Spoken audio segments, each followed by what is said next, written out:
Welcome to my story farm house.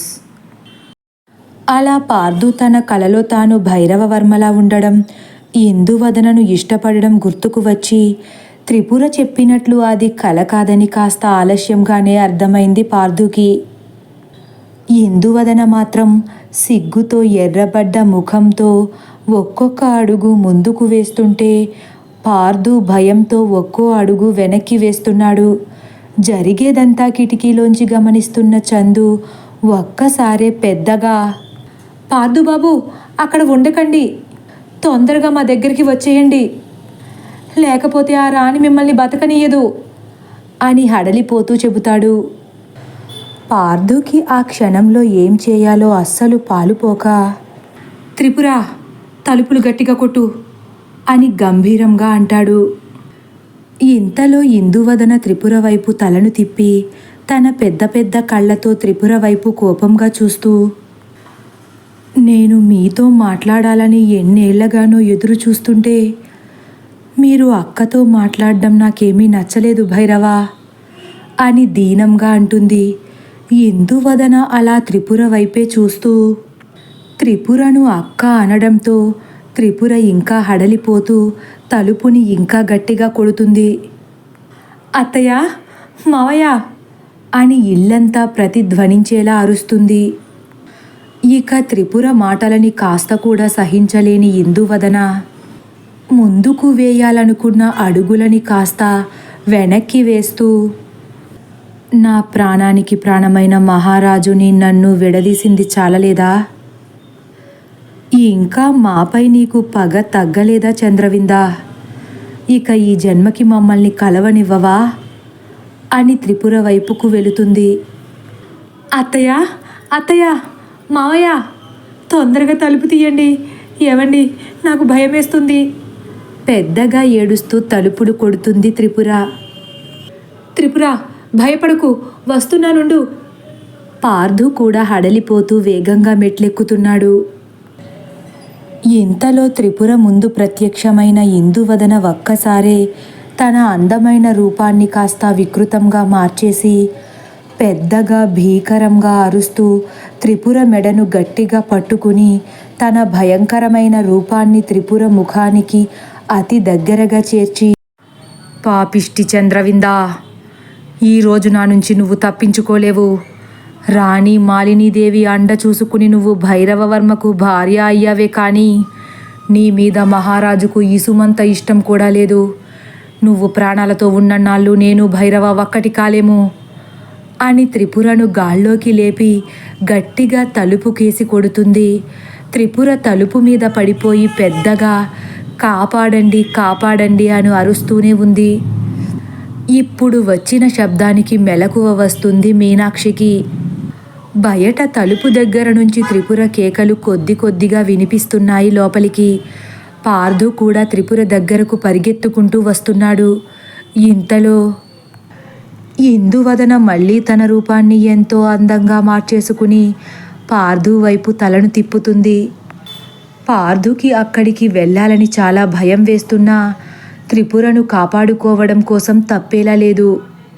త్రిపురకు ఏమవుతుందోనన్న భయంతో పార్దు గుండె అవసరానికి మించి వేగంగానే కొట్టుకుంటుంది.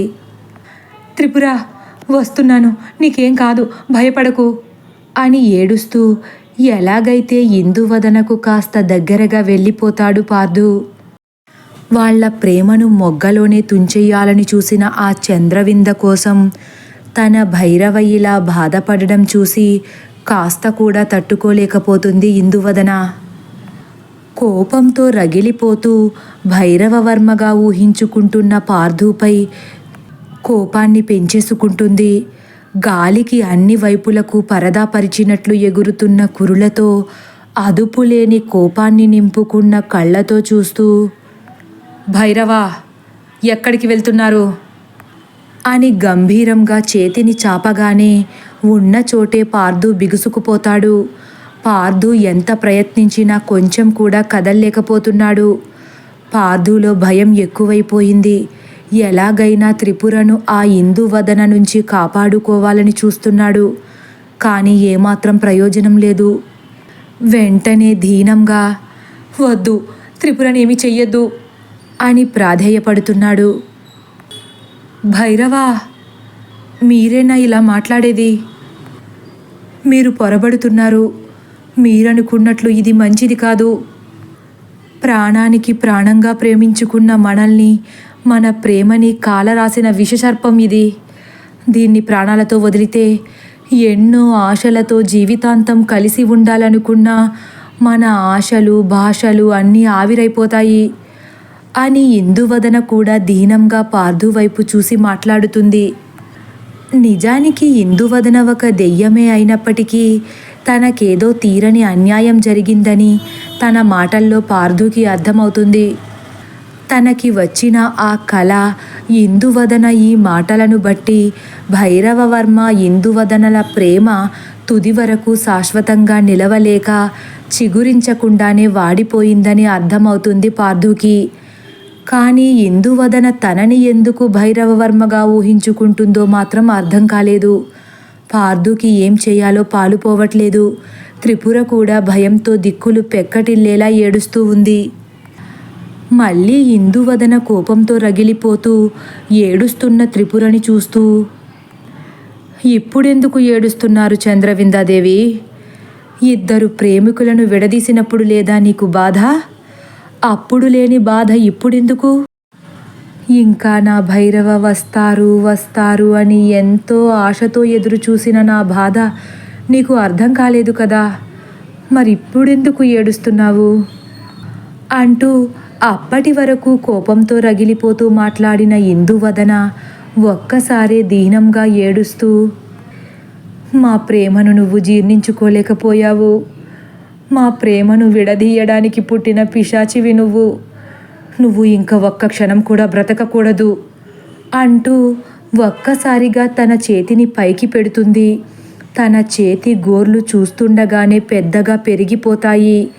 అవి గోర్లలా కాకుండా పొడవైన గుణపాల్లా కనిపిస్తున్నాయి. వెంటనే తన పదునైన గోర్లను త్రిపుర కంఠంలో గుచ్చడానికి సిద్ధపడి, భైరవా, మీరు దిగులు చెందొద్దు. మిమ్మల్ని నన్ను ఇంకా ఎవ్వరూ విడదీయలేరు. ఈ రోజుతో మన ప్రేమకు ఉన్న తొలి విఘ్నం తొలగిపోతుంది అంటూ తన చేతిని త్రిపుర కంఠం దగ్గరకు పెట్టేసరికి త్రిపుర కెవ్వుమని గట్టిగా అరుస్తుంది. అప్పుడే సడన్గా తలుపు తీస్తుంది మీనాక్షి. తలుపుకు జారబడి ఉన్న త్రిపుర ఒక్కసారి వెనక్కి వాలి మీనాక్షి కాళ్ళ మీద పడిపోతుంది. మీనాక్షికి కూడా ఒక్క క్షణం ఏం జరిగిందో అర్థం కాక ఉలిక్కిపడి కిందకు చూస్తుంది. త్రిపుర, ఇక్కడేం చేస్తున్నావు అని కిందకే చూస్తుంది, కానీ ఇంకా ముందుకు చూడదు. అత్తయ్య, దెయ్యం, తొందరగా లోపలికి వెళ్ళిపోండి అని వాళ్ళని లోపలికి తొయ్యడానికి ప్రయత్నిస్తుంది త్రిపుర. ఇంతలో ఆ అరుపులకు మెలకువ వచ్చిన విశ్వనాథ్ కూడా ఒక్క ఉదుటున వీళ్ళ దగ్గరకు పరిగెత్తుకుంటూ వస్తారు. దెయ్యమేంటి త్రిపుర, దేన్నైనా చూసి భయపడ్డావా అంటూ త్రిపురను ఇద్దరూ పైకి లేపుతున్నారు. నాన్న, బయటకు రాకండి. త్రిపురను తీసుకుని తొందరగా లోపలికి వెళ్ళి తలుపులు వేసేసుకోండి హడలిపోతూ చెబుతాడు పార్థు. పార్థు, నువ్వు కూడా బయటే ఉన్నావా అని ఇద్దరూ ముందుకు చూసేసరికి పార్థుకి కొంచెం దగ్గరలో, త్రిపురకు కొంచెం దూరంలో ఇందువదన అందంగా కనిపిస్తుంది. వెంటనే ఆశ్చర్యంగా ఇందువదన వైపు చూస్తూ, ఈవిడెవరు? ఇటువంటి బట్టలు కట్టుకుందేంటి అని నిర్ఘాంతపోయి చూస్తున్నారు. అత్తయ్య, అదే దెయ్యం ఏడుస్తూ చెబుతుంది త్రిపుర. ఏం మాట్లాడుతున్నావు త్రిపుర? అయ్యో, మిమ్మల్ని నమ్మించేంత సమయం లేదు. అది మనిషి కాదని మీకు ఎలా చెప్పాలి ఏడుస్తుంది త్రిపుర. అమ్మా, లోపలికి వెళ్ళిపోమన్నాను కదా. మీ ముగ్గురు తొందరగా లోపలికి వెళ్ళిపోండి. బయట ఏం జరిగినా తలుపులు తీయద్దు, నాకేం కాదు ఆయాసపడుతూ మాట్లాడతాడు పార్థు.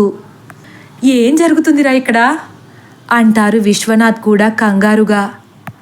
ఇంతలో త్రిపుర, పార్థు, నిన్ను విడిచి నేను వెళ్ళను. పోతే ఇద్దరూ పోదాం, లేకపోతే ఇద్దరూ బతుకుదాం, అంతేకాని మిమ్మల్ని విడిచి నేను వెళ్ళను అని త్రిపుర ఏడుస్తుంటే గట్టిగా చప్పట్లు కొట్టడం మొదలుపెట్టింది ఇందువదన. అందరూ మాట్లాడడం, ఏడవడం మాని ఇందువదన ఏం చేయబోతుందో అని చూస్తున్నారు. ఇందువదన ఒక్కసారే ఆ మెట్లకు అమర్చిన సన్నని గ్రిల్స్ మీదకు ఎగిరి నుంచుంది. దాని మీద నడుస్తూ ఒక్కసారిగా తన రూపాన్ని మళ్ళీ వికృతంగా మార్చేసింది. ఇప్పుడు అర్థమైంది మీనాక్షి, విశ్వనాథులకు వీళ్ళేం చెబుతున్నారో.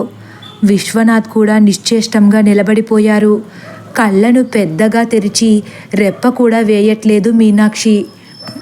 అమ్మా, మిమ్మల్ని తొందరగా లోపలికి వెళ్ళిపోండి అని మళ్ళీ అరుస్తాడు పార్థు. ఒక్కసారి స్పృహలోకి వస్తారు ఇద్దరు. వెంటనే పెద్దగా అరుస్తూ, పార్థు, నువ్వు కూడా లోపలికి వచ్చేయరా, అక్కడేం చేస్తున్నావు అంటుంది మీనాక్షి. నేను కదలలేకపోతున్నానమ్మా, మీరైనా తప్పించుకోండి. ఎందుకు కదలలేకపోతున్నావురా? విశ్వనాథ్ కూడా భయపడుతూనే అడుగుతారు. అమ్మా, దయచేసి నన్ను అర్థం చేసుకోండి. ఆ దెయ్యం తన శక్తితో నన్ను బంధించేసింది. ఆ దెయ్యం నన్నేమి చెయ్యదు. నన్ను నమ్మండి, నాకేం కాదు. మీ ముగ్గురు లోపలికి వెళ్ళిపోండి చాలు అని చాలా దీనంగా ప్రాధేయపడుతున్నాడు పార్థు. ఇంతలో ఇందువదన కూడా బిగ్గరగా ఏడవడం మొదలుపెట్టింది. ఆ ఏడుపు ఆ ఇల్లంతా ప్రతిధ్వనిస్తుంది. లక్ష్మి, చందులతో సహా జరిగేదంతా కళ్ళప్పగించి చూడడం తప్ప ఏమీ చేయలేని నిస్సహాయతలో ఉన్నారందరూ. భైరవా, నన్ను ప్రాణానికి ప్రాణంగా ప్రేమించానన్నారు. ఇప్పుడు నన్ను కాదనుకుని ఆ నయవంచకిని కాపాడుకోవాలని చూస్తున్నారు. అది మీకు ఏ మందు పెట్టి వశపరుచుకుంది భైరవా? మీరు నా చేతిలో చేయి వేసి చేసిన వాగ్దానాలన్నీ కళ్ళలేనా? ఇప్పుడు మీకు నా మీద ప్రేమ లేదా? అయితే అదే నిజమైతే మీరు లేని ఈ జన్మ నాకెందుకు భైరవా? ఇప్పుడే మీ కళ్ళ ముందే చచ్చిపోతాను అని వింతగా ఏడుస్తూనే ఉంది. అప్పుడే లక్ష్మి, ఆల్రెడీ చచ్చిపోయింది కదయ్యా, మళ్ళీ ఎలా చచ్చిపోతుంది అయోమయంగా అంటుంది. వెళ్ళి అడిగిరావే అంటాడు చందు. బాబోయ్, దాంతోపాటు నన్ను కూడా తీసుకుపోద్దేమో అంటుంది లక్ష్మి. లక్ష్మి, చందులకు వీళ్లను ఎలా కాపాడాలో అర్థం కాక నలిగిపోతున్నారు. ఇందువదన చచ్చిపోతాను అనేసరికి వీళ్లలో కొంచెం బ్రతుకుతామన్న ఆశ చిగురించి వీళ్లను వదిలి అక్కడి నుండి వెళ్ళిపోతుందేమో అని అనుకుంటున్నారందరూ. కానీ ఆశ్చర్యంగా, భైరవా, నేనొక్కదాన్నే చనిపోను. నా సంతోషాన్ని, నా ప్రేమని, నేను కన్న కోటి కలల్ని కళ్ళలుగా మార్చేసి కాలరాసిన వీళ్ళందరినీ కూడా నాతో పాటే తీసుకుపోతాను. ఇప్పుడే ఈ ఇల్లు శ్మశానంలా మారిపోవాలి అని ఒక్కసారే పైకి ఎగిరి అన్ని దిక్కులకు వ్యాపించి విరబూసుకున్న జుట్టుతో మురారి వాళ్ళ గది దగ్గరకు వెళ్ళి పెద్దగా అరుస్తుంది. తదుపరి భాగం కోసం వేచి ఉండండి.